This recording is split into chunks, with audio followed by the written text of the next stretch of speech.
Hi, this is Rena from Rena.ca, and this is how to clean and restore your ceiling tile.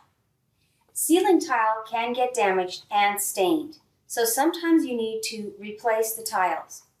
Before you go to replace your ceiling tile, make sure that you're very careful as you take it out through the slats in the ceiling. Sometimes damage can occur even when you're taking it out because they are quite fragile. Once you've removed your tile from the ceiling, take a duster and gently dust across the tile. Next, you want to attend to the stains. Take 50% bleach and 50% water and combine it into a bucket. Take the solution and dab it onto the stain and wipe the area.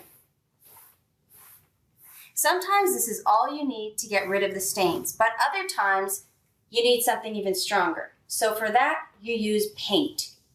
When you want to paint your tile, take the tile into your local paint store.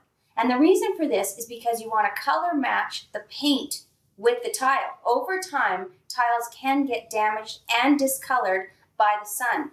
If you use plain old white paint and a sponge, you'll probably end up repainting the entire ceiling. So color match your tile and then you'll have great success. And that's how you clean and repair ceiling tiles. I'm Rena from Rena.ca.